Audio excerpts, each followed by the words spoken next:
Olá pessoal, eu sou Willy Moraes, técnico de áudio. Vamos dar continuidade aos nossos vídeos do nosso projeto Vamos Falar sobre Áudio.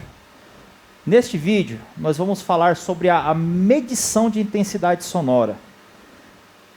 O que é a medição sonora? Para que eu tenho que entender o básico sobre medição sonora? Como eu faço essa medição sonora?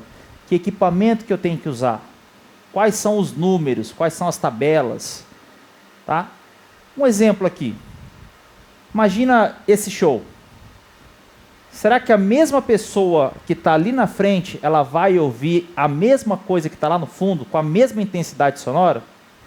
Como é que a gente chega a esse resultado? Como a gente mede isso aí? Como é que é calculado?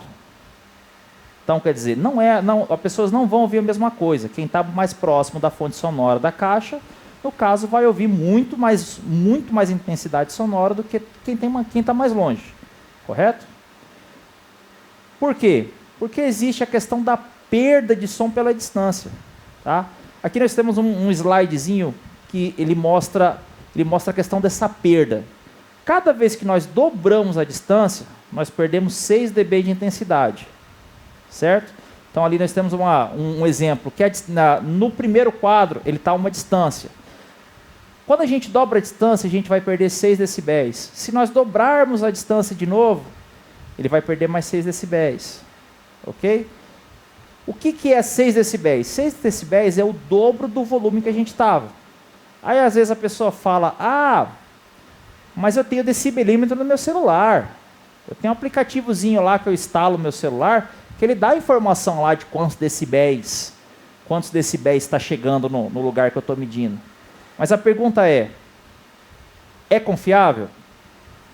Imagina o aplicativo de celular, será que ele teve o cuidado de alinhar o microfone daquele modelo de aparelho com a realidade do áudio? Eu acredito que não, né? Então, o aplicativo do celular, ele consegue te dar uma leve referência, uma ideia do que está chegando, mas não vai ter a mesma precisão que um decibelímetro tem. Certo? Então, se você puder, faça um investimento. Existem decibelímetros hoje aí, muito baratos, 100, 200, 300 reais, para você poder fazer essa leitura. Certo? Por que a gente deve fazer essa leitura? Aqui eu tenho uma tabela que está falando a questão das escalas de áudio. Desde lá do 0, que é o nosso silêncio absoluto, que é aquela câmara anecoica que a gente falou no vídeo sobre acústica, até os 130 decibéis, que seria o som mais alto que a gente conseguiria ouvir. Certo? Por que é o som mais alto? Porque os médicos falam que após essa intensidade sonora do nosso ouvido, ele simplesmente estoura o tímpano. Então a gente tem que ter essa noção dessa escala, certo? Nós temos ali, um estúdio de gravação com um bom isolamento, 10 decibéis, uma pessoa sussurrando a 1 metro, seriam 20 decibéis, uma rua silenciosa, ou seja, sem ninguém andando, aquela rua deserta, 40 decibéis, um escritório típico com ar-condicionado funcionando, 50, ou seja, apenas 50 decibéis. A gente está praticamente num lugar silencioso. Isso é um lugar normalzinho. 2 pessoas conversando a 2 metros de distância, são 60 decibéis. Certo? Uma fábrica, qualquer fábrica, ela vai começar em 70 decibéis de ruído, você tem vários equipamentos funcionando ao mesmo tempo. O trânsito, você pega aquele trânsito de rua, uma média de 80. Uma música alta, um show, 90, 100, dependendo do show até 120. Aí nós vamos depender, de cada estilo, né? Uma rebitadeira, aquelas britadeiras, o cara quebrar asfalto, a uns 10 metros de distância, ela dá 100 decibéis, ou seja, um volume bem alto. Um trovão chega a dar 100, 110, 120 decibéis, dependendo da distância que ele cair de você. Então, esses são números dessa escala. Aí você fala assim, para que eu tenho que saber disso? Que importância que isso tem para mim? Porque existe uma tabela também que diz que nós podemos ficar ouvindo certos níveis de ruído por algum tempo específico. Porque se formos expostos continuamente, provavelmente na nossa idade, quando estiver um pouco mais avançada, a gente vai ter problema com a audição. Por que que a gente tem que ter essa referência dos decibéis e saber, principalmente, a escala? E de preferência ter um decibelímetro à mão, tá? Eu tenho aqui nesse slide aqui, nós estamos em Campo Grande, Mato Grosso do Sul, a lei do silêncio de Campo Grande. Então eu tenho ali as escalas que é permitido na nossa cidade. Então, se eu não tiver um decibelímetro, eu não tenho como saber se eu estou dentro da lei ou não.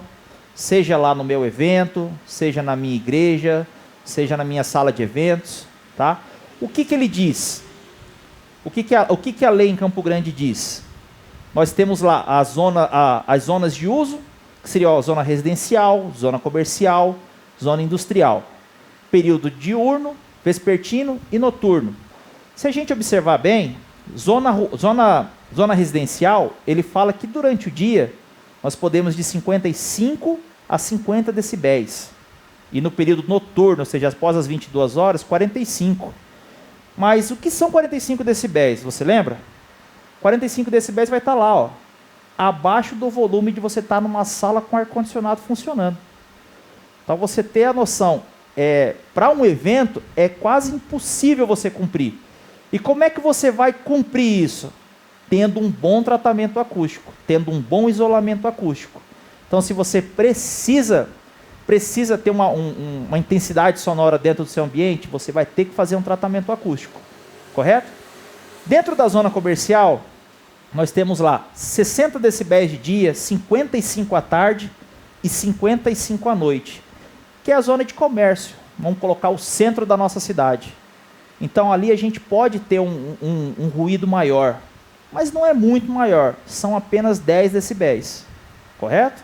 E na zona industrial, nós podemos durante o dia ter 70 decibéis. Então quer dizer, não é muito, porque se a gente olhar uma zona industrial 70 decibéis, ela está ali brigando com o trânsito e com o barulho de fábrica. Então a gente tem que ter essa noção de saber respeitar as regras. Cada município tem suas leis, tem suas diretrizes. Em Campo Grande, são essas. No caso, essa lei, é uma lei de informação, isso aqui eu achei na internet, é uma informação pública, é a Lei Complementar número 8, de 28 de março de 96. Então isso é o que rege o nosso município. Então nós temos que estar atento o que o nosso município diz a respeito disso. Ok, pessoal? Eu acho que essa foi uma introduçãozinha, né, sobre o que é decibelímetro, como é que eu faço para medir a intensidade sonora, qual a importância de eu ter um decibelímetro à mão, porque imagina que você está no seu evento, lá na sua igreja, que seja, e você chega um fiscal da prefeitura. O fiscal da prefeitura ele vai vir com um equipamento desse. Ele vai trazer um decibelímetro e vai lá no meio da rua, ele vai medir a intensidade sonora que está chegando do seu local. Então, através disso, ele vai poder te efetuar uma notificação ou até uma multa. Então, nós temos que ter essa consciência e essa noção do qual a intensidade sonora que nós estamos gerando dentro do nosso salão e, consequentemente, da poluição sonora que estamos fazendo ao redor do nosso evento. Ok, pessoal? Muito obrigado e até a próxima.